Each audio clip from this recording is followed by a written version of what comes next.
Olá, bem-vindos a mais um vídeo. Este vídeo já vai ser polémico. Porquê?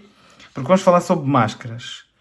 E portanto aqui o nível de responsabilidade obviamente vai ser alto, porque a opinião não é a mesma das nossas autoridades.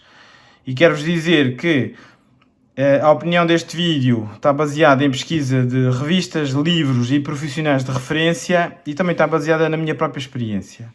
E eu espero que a minha opinião seja a base, também caso vocês o queiram, de irem à procura destes dados e investigar ainda mais e levar isto mais para a frente. Presumo que não seja necessário porque acho que a questão até é bastante óbvia. Vamos falar sobre o que é que as autoridades nos dizem. O nosso governo diz que a máscara só deve ser utilizada por profissionais de saúde, por pessoas que sabem que estão doentes ou potencialmente infectados, que tiveram contactos recentes e não sabem se estão doentes ou não, e que ainda não receberam, ou ainda não foram testados, ou não receberam os resultados dos testes, que às vezes levam tempo, ou pessoas com grandes hipóteses de desenvolver complicações. As tais pessoas que têm comorbilidades e, portanto, doenças que dão grandes vantagens ao vírus.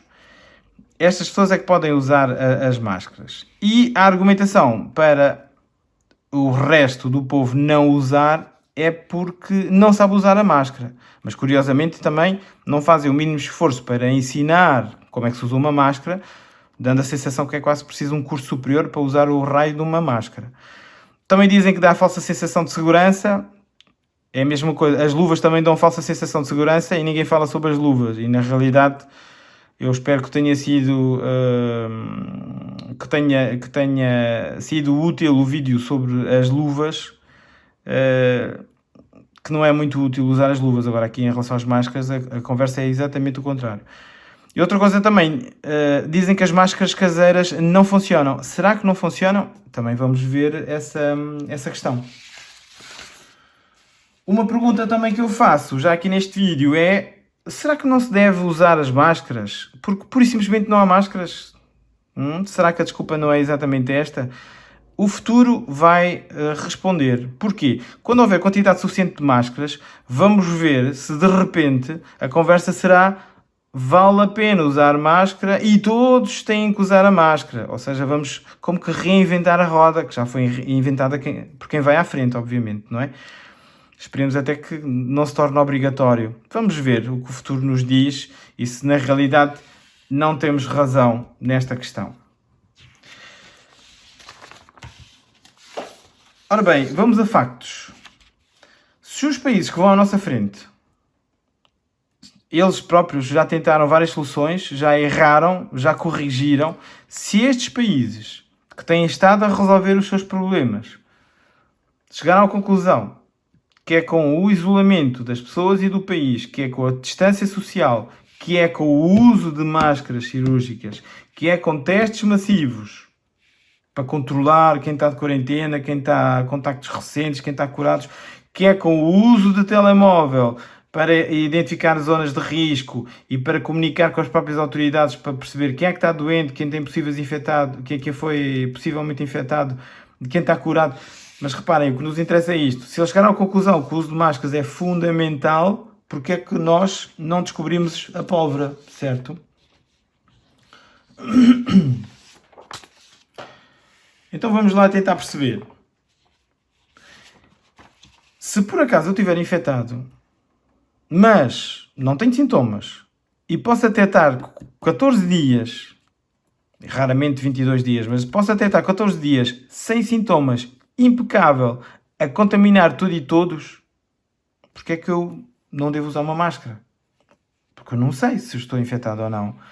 Se eu por acaso até for um doente assintomático, que é aquele que se infecta, fica doente, mas nunca tem sintomas, ou então tem um sintoma qualquer que nem sequer atribui à própria doença. Por exemplo, muitos jovens têm tido um sintoma que é, de repente perdem o olfato, ou de repente perdem o paladar, e às vezes até dizem que está relacionado com alergia ou com rinite, e na realidade estão infectados com Covid-19, não é?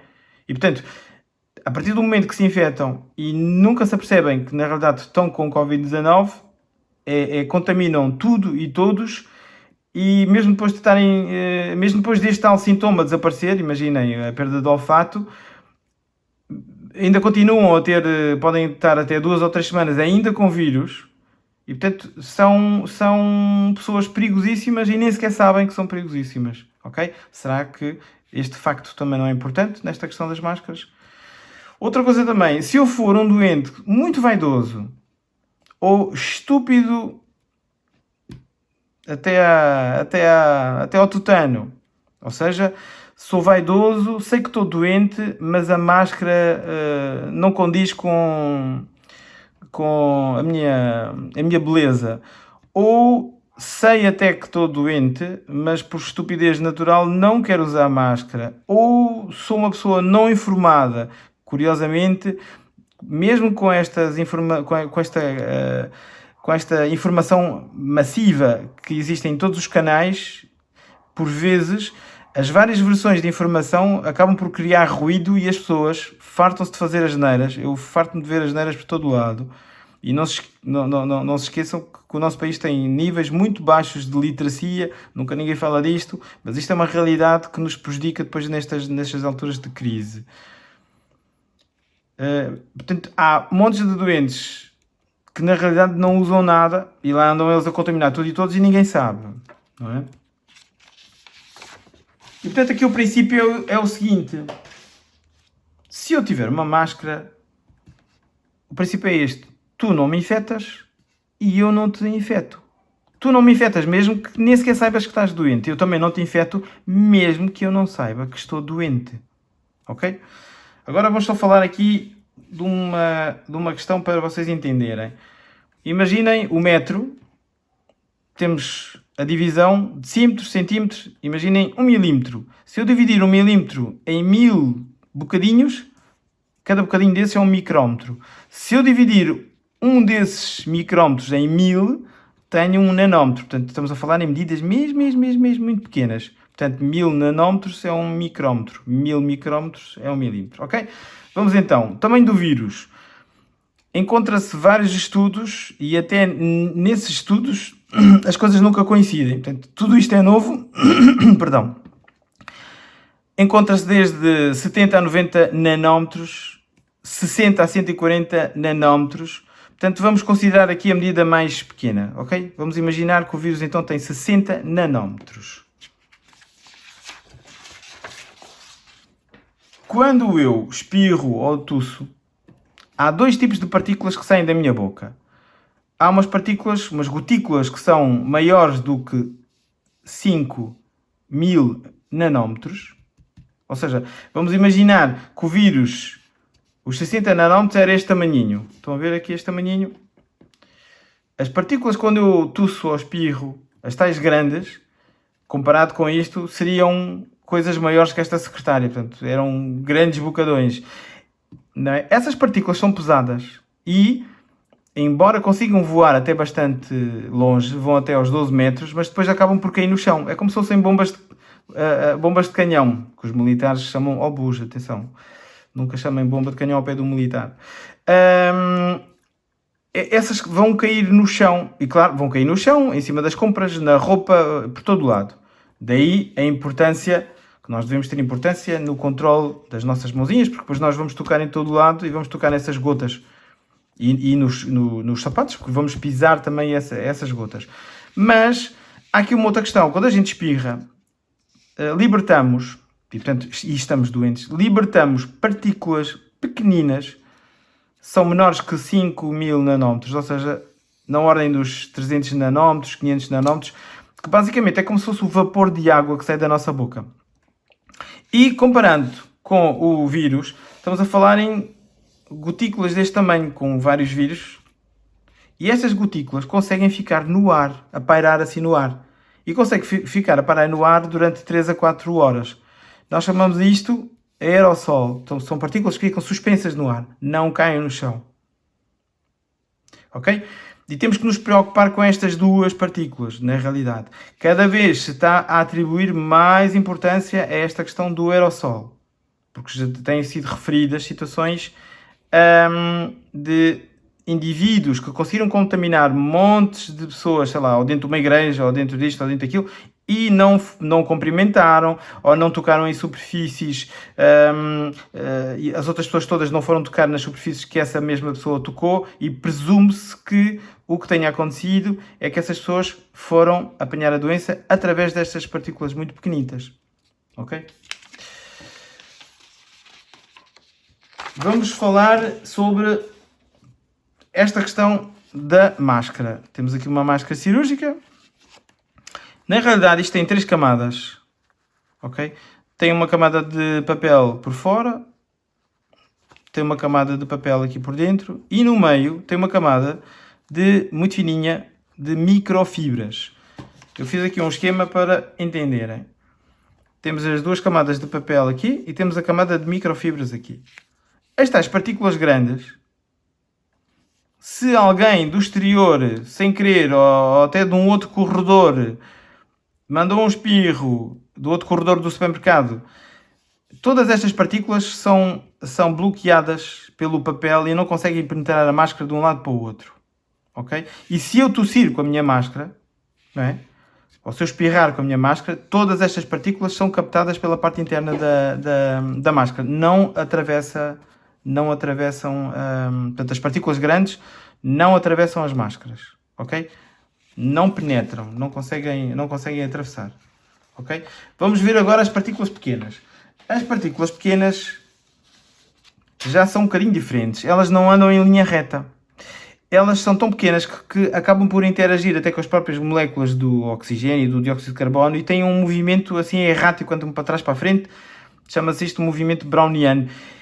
E quando elas vão penetrar na máscara, imaginem, está aqui o papel de fora, o papel de dentro, elas vão penetrar na máscara e com aquele movimento elas acabam sempre por tocar nas microfibras que estão aqui. Porque na realidade o tamanho das microfibras é maior do que o tamanho das partículas, mas é este movimento errático, a certa altura tocam na fibra e como a fibra tem uma propriedade de eletrostática, ou seja, é como se fosse uma espécie de um ímã, elas ficam coladas nas microfibras e é assim que as partículas as pequenas ficam agarradas aqui nas microfibras. Ok? É só para não se esquecerem deste pormenor.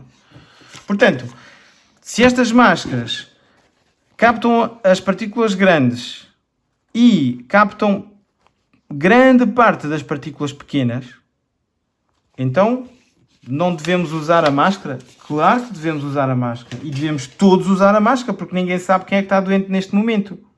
Não é? Tu não me infetas, eu não te infeto. Mesmo que ninguém saiba quem está doente. Outra coisa também, o facto de usarmos máscara. Temos comichão no nariz, que é uma coisa que está sempre a acontecer. Nós estamos sempre a levar as mãos ao nariz e à boca. Se tivermos a máscara, podemos coçar o nariz e coçar a cara e evitar o contacto com as mãos na própria pele. Ok? Agora temos aqui um pequeno problema. Estamos a falar das máscaras, mas não há máscaras. Será que eu posso usar uma máscara improvisada? Há algumas provas que funcionem? Ah, sim senhor. Vou-vos mostrar uma experiência que foi feita. Imaginem o tamanho do vírus, não é? 60 nanómetros.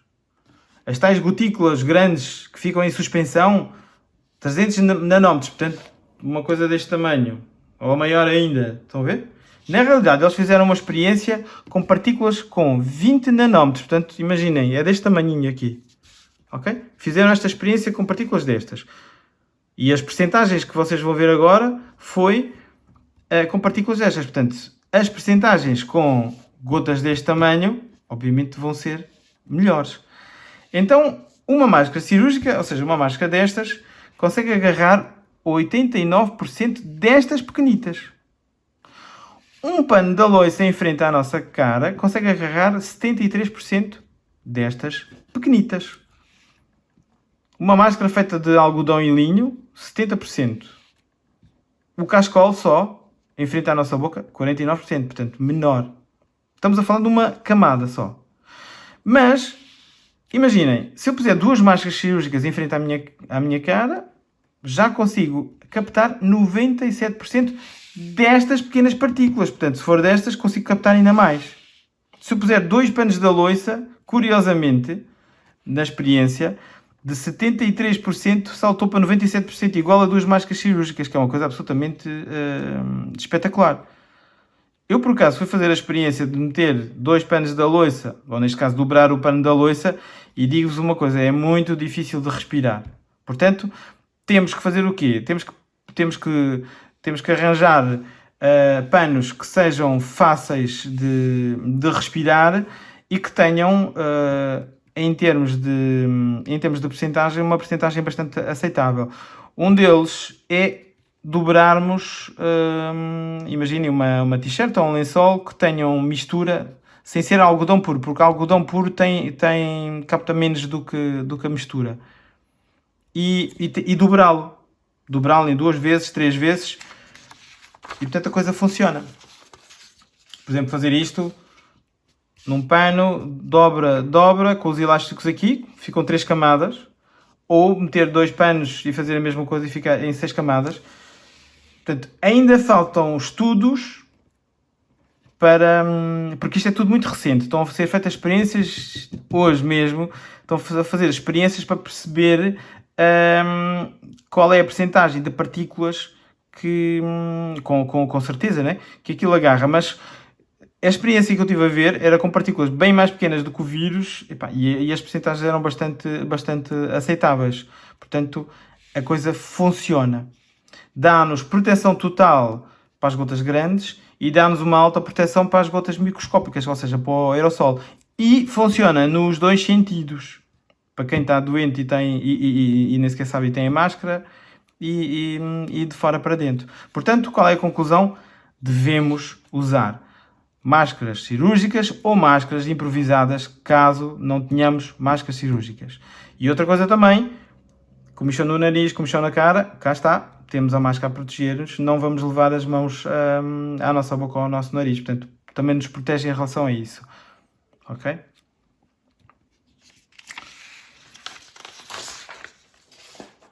Outra coisa também muito útil nas máscaras improvisadas é que são reutilizáveis, porque os materiais podem ser lavados, são postos a secar. Imaginem, quem está a trabalhar num supermercado ou num banco ou polícia, etc., fabrica 4 máscaras, vai usar 2 de manhã e vai usar 2 de tarde, que é por causa do uso contínuo, não é? Pois cria-se muita umidade dentro da máscara. Usa 4 por dia, tem 4 a lavar com detergente. Pode ser com detergente e lexívia, mas não é necessário haver lexívia. O próprio detergente mata o vírus. E depois põem a secar um dia para ficarem bem sequinhas. E podem fazer este ciclo. E portanto têm sempre máscaras, estão sempre impecáveis, sempre protegidos. Quando chegarem as máscaras cirúrgicas em grande quantidade, começam a utilizar as máscaras cirúrgicas. Não é? Nós que de vez em quando vamos fazer compras ao supermercado ou vamos aqui ou vamos ali, não precisamos ter uma quantidade gigantesca de máscaras, basta fazer 1 ou 2 e depois ficam a lavar e, portanto, estamos safos à mesma, ok? Outra coisa também importante, que agora começou a ser falada, que é o seguinte, então, mas quem tem máscaras cirúrgicas, elas são descartáveis, portanto, são não reutilizáveis. Então eu vou usar e deitar fora, ou dá para voltar a usar, e voltar a usar com segurança? Então, começou-se a fazer montes de experiências em relação a isto. O que é que se verificou? Verificou-se que, se utilizar lexívia, a lexívia dá cabo daquela camada interna das microfibras e, portanto, a máscara perde a capacidade de filtragem. Então, não se deve utilizar a lexívia para tentar recuperar uma máscara cirúrgica. Lavá-la com água e sabão dá cabo das microfibras, também perde a filtragem. Não se deve utilizar. Usar álcool ou borrifar com álcool. Vi um estudo que dizia que mantinha a capacidade de filtragem, mas vi outro estudo que dizia que perdia a capacidade de filtragem. Como então não temos a certeza qual é a nossa atitude, é melhor não usar até provarmos quem tem razão. Outra coisa também, pura e simplesmente pôr a máscara e deixá-la quietinha durante um tempo, porque depois os vírus vão desaparecer. Um estudo dizia 4 horas, outro estudo dizia 1 dia, outro estudo dizia 7 dias, porque as partes de plástico da máscara podiam manter os vírus ativos durante 7 dias. É melhor também não irmos por aqui. ok? Porquê? Porque a coisa não está bem certa, quanto tempo devemos esperar. É que de 4 horas a 7 dias a diferença é bastante. Agora, uma coisa muito interessante, utilização de micro-ondas para, no fundo, desinfetar a máscara. Muito interessante. Tira-se o ferrinho do nariz, põe-se um copo de água dentro de micro-ondas. As duas experiências que vi foi com 600 watts, 2 minutos. 1200 watts, 1 minuto. O que é que nós podemos fazer? Abusar um bocadinho. Em vez de 600 watts, pomos 800 watts. E em vez de 2 minutos, pomos, por exemplo, 3 minutos. Eles dizem que mantém a filtragem, não danifica as microfibras. Há uma coisa importante em relação às microfibras. Há alguns dos processos, nomeadamente esta história da água e do sabão, não danifica as microfibras, mas aquela propriedade eletrostática de atrair as partículas, aparentemente perde-se. Ou seja, aquelas micropartículas batem nas microfibras e não ficam agarradas e conseguem penetrar na máscara, ok? Portanto, nem sempre é por deformação das microfibras. Outra coisa também que funciona é pegar nas máscaras cirúrgicas e metê-las dentro de água oxigenada. Água oxigenada entre 3% a 6%. 3% é aquela água oxigenada que diz 10 volumes, ok? Uns estudos diziam que bastava só 1 segundo, outros diziam 30 minutos. Vamos pelos 30 minutos. Depois é posto a secar e não afeta a capacidade de filtragem das tais microfibras. Portanto, também é um bom processo que funciona para nós em casa. Outros processos, mais a nível industrial e mais a nível de hospital, agora estão a utilizar, por exemplo, o vapor de água oxigenada, que é o vapor de peróxido de hidrogênio, radiações ultravioletas, ozono, etc, etc. Mas isto já não é execuível para nós em casa, né? Mas estes dois processos são muito, muito, muito interessantes. Agora, aspectos práticos. Colocar a máscara. Se nós vamos utilizar a máscara, devemos colocá-la logo antes de sair de casa, não é? Reparem, estamos todos lavadinhos, não é? Temos as mãos limpinhas, olhamos para a máscara. O que é que a máscara tem? Tem aqui este arame e depois tem dois lados. E agora, qual é o lado de dentro e qual é o lado de fora? Lembrem-se dos telhados das casas. Reparem que estas telhas estão sobrepostas desta maneira. Esta é a parte de fora. Portanto, a parte de fora é o telhadinho a descer assim. Porquê? Porque se eu puser a máscara na cara assim, uma partícula qualquer fica retida aqui. Nestas covas. Não. Vamos fazer exatamente o contrário. Assim. Escadinha para fora. E portanto esta aqui é a parte de dentro. Ok? Portanto, mãos lavadinhas, máscara impecável. Verificar qual é a parte de fora e qual é a parte de dentro. E o que é que nós fazemos? Pegamos aqui no elástico e colocamos nas nossas orelhas. Depois dos elásticos nas orelhas é que vamos ajustar a máscara na cara, ajustar bem aqui no nariz e colocar a máscara aqui no queixo, que não é para a máscara ficar aqui com o queixo à mostra.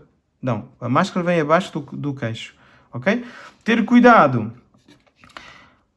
com barba, ter cuidado com cabelos, que às vezes as pessoas deixam os cabelos aqui no meio das máscaras, e ter cuidado com os óculos. A máscara é para estar por baixo dos óculos e não por cima dos óculos, porque se estiver por cima dos óculos ficam entradas aqui, ok?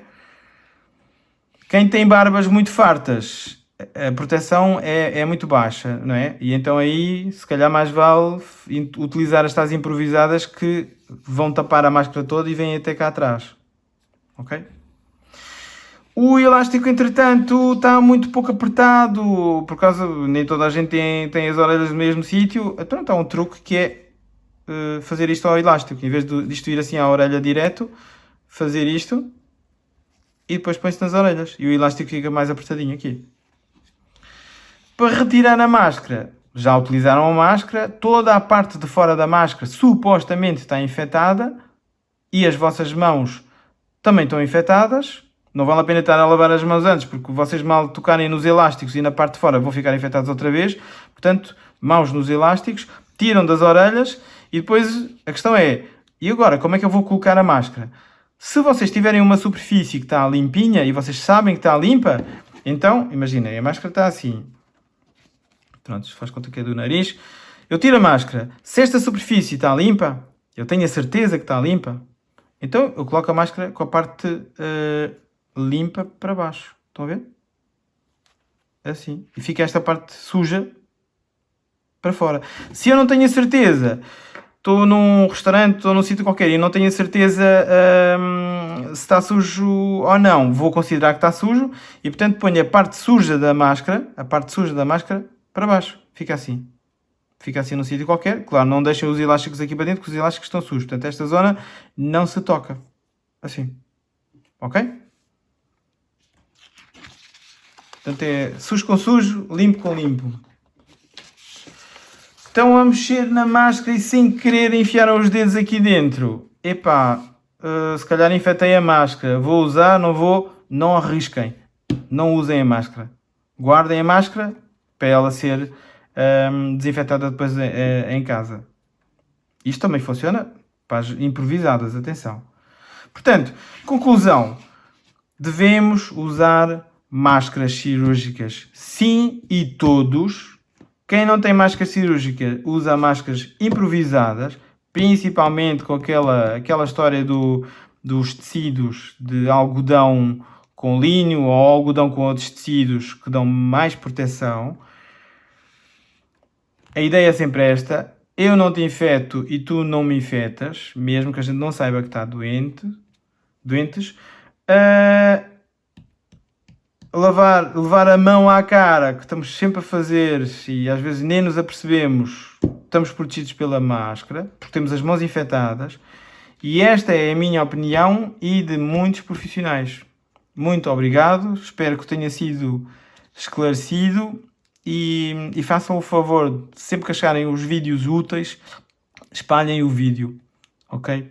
Principalmente aquelas pessoas menos informadas e mais velhas, que essa é a minha principal preocupação. Obrigado, até à próxima.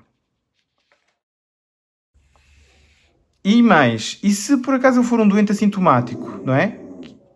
Que é aquele... Epá, não. Só agora tenho o cão a ladrar. Epá, não.